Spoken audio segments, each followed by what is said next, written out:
Good afternoon. সবাই কেমন আছো বন্ধুরা? আমি আজ বাঁকুড়া চললাম, তাই তোমাদের সাথে সেটা শেয়ার করতে চলে এলাম। বিরা থেকে চলে গিয়েছিলাম দুর্গানগর। ওখানে বোনের বর গাড়ি পাঠিয়ে দিয়েছিল, গাড়িতে উঠে পড়েছি, রওনা দিয়েছি 11:15টার সময়। রাস্তায় যেতে যেতে কত গাড়ি, আকাশ, বৃষ্টি, রোদ সবার সাথে সাক্ষাৎ করে তারপর পৌঁছে গেলাম সঠিক সময় বাঁকুড়াতে। পথে যেতে যেতে কত কিছু যে দেখলাম, তোমরাও আমাদের সঙ্গে দেখো।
কী হচ্ছিল বলে জার্নিটা আরও সুখকর হয়ে গেছে।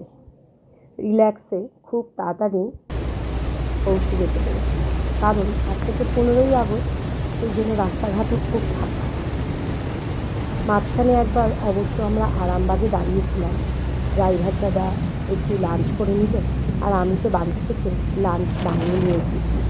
টিভিতে ভাত লাগবে, আমরা গাড়িতে বসেই সেই খাবারটা খেয়ে নিলাম, আর দাদা আরামবাগে নেমে তার লাঞ্চটা করেছিল।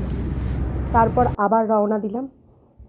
বাইরের পরিবেশ খুব সুন্দর, বেশ ঠান্ডা ঠান্ডা আবহাওয়া আছে, কিন্তু বাঁকুড়ায় ঢোকার মুখে থেকে আর কোনো বৃষ্টি নেই।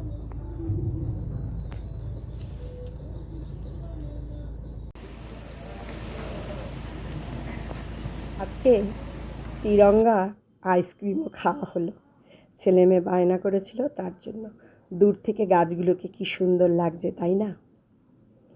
বৃষ্টিতে ভিজে চারিদিক সুন্দর সবুজে সবুজ হয়ে গেছে, আর দূর থেকে তো গাছপালাগুলোকে অসাধারণ লাগে। এই গাছগুলো পুরো দূর থেকে মনে হচ্ছে গোল হয়ে ঘিরে আছে, খুব সুন্দর লাগছিল। সব লম্বা লম্বা সোনাঝুরি গাছের বাগান, আরও অন্যান্য গাছও রয়েছে, সব গাছের নাম তো জানি না।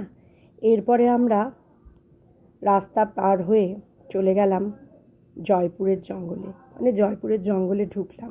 এখানে প্রচুর হরিণ আছে নাকি ভেতরের দিকে।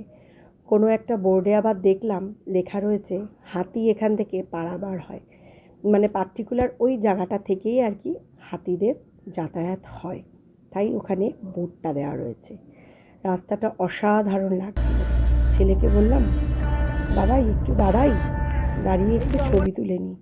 কিছুতেই দাঁড়াতে দিল না, না দেরি হয়ে যাবে পৌঁছোতে। তাই আর কি চললাম এগিয়ে।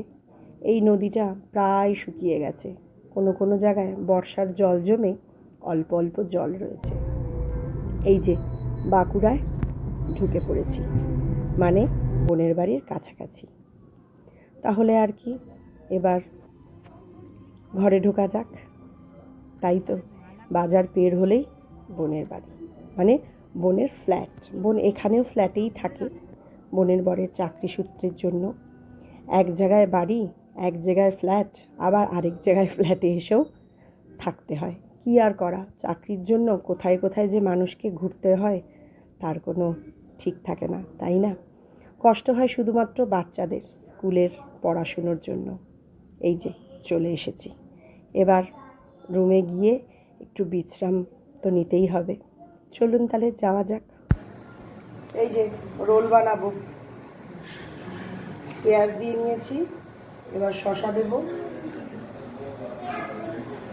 আর এই যে চিকেনের পিসগুলো দিয়ে রোল বানিয়ে ফেলবো। তারপর সন্ধেবেলায় চা ঠা খেয়ে বেরিয়ে পড়লাম মার্কেটিংয়ে। আমরা 3 জনে, 3 ছেলে আর সপ্তর্ষি ঘরেই ছিল। ওদেরকে নিয়ে মার্কেটিং করতে গেলে অনেক ঝামেলা। পুচকেগুলো তো কোনো কিছু দেখবেও না, আর লাফালাফি ঝাপাঝাপি করবে। তাই আমাদের মেয়েকে নিয়ে আমরা 3 জন চললাম। এই যে চলে এসেছি বাজার কলকাতা। দেখি কি কেনা যায়। তারপর ঘুরে ফিরে আমরা বিভিন্ন জিনিস দেখতে থাকলাম। দেখতে দেখতে তো অনেক কিছুই পছন্দ হলো। ট্রায়াল রুমের সামনে গিয়ে দেখি প্রচণ্ড ভিড়। সেখানেই চলে গেল অনেক সময়। মোটামুটি ভালোই বেশ কালেকশান এখানে।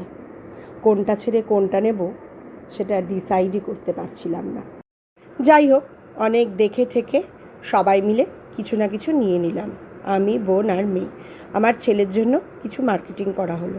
পুচকে দুটোর জন্য আজ আর নেওয়া হলো না, কাল আবার আসবো, সেটাই ডিসাইড করলাম। অনেক রাত হয়ে গেছে। তারপর কেনাকাটি শেষ করে বাড়ি ফিরে এলাম। রাত্রিবেলায় খাওয়া দাওয়া করে অনেক রাত পর্যন্ত সবাই মিলে গল্পগুজব করলাম। তাহলে আজ এই পর্যন্তই। তোমরা কেনাকাটি শুরু করেছো? কমেন্টে বলো। তাহলে আজ টাটা।